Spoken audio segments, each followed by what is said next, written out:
सन्माननीय सदस्य विक्रमदादा पाचपुते. धन्यवाद अध्यक्ष महोदय.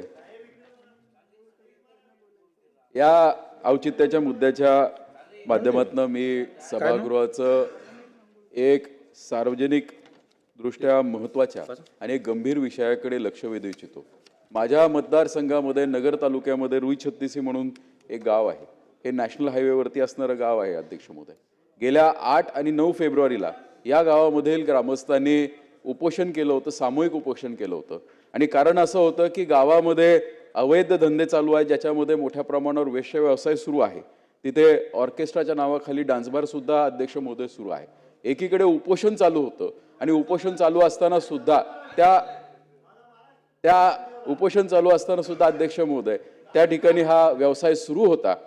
माझी आपणामार्फत सरकारला विनंती आहे की कायद्याचा गैरउपयोग करून काही मंडळी हे ऑर्केस्ट्राच्या नावाखाली डान्सबार चालवतात आणि ज्यावेळेस पोलीस धाड टाकायला जातात त्यावेळेस त्यांना ह्या ज्या काही वेश्या व्यवसायात असणाऱ्या महिला आहेत या महिला कर्मचारी म्हणून दाखवले जातात आणि कोणतीही कारवाई होत नाही. माझी आपल्या मार्फत विनंती आहे की उच्चस्तरीय चौकशी होणं गरजेचं आहे आणि कायद्यामध्ये सुद्धा गरज वाटली तर आपल्याला सुधारणा करणं अतिशय गरजेचं आहे. कारण आम्ही वेळोवेळी पाठपुरावा करतोय. आता ग्रामस्थांची मानसिकता अशी झालेली आहे की याच्यामध्ये नक्की हात कोणाचा आहे. त्यामुळे माझी आपल्या मार्फत सरकारला विनंती असेल की तात्काळ याची चौकशी व्हावी आणि या संबंधित बाब जी मी महत्त्वाची बाब या ठिकाणी आणलेली आहे तर या ऑर्केस्ट्राच्या नावाखाली जे डान्स बार चालतात याच्यावरती काहीतरी ठोस कारवाई होणं अध्यक्ष महोदय अतिशय गरजेचं आहे. धन्यवाद.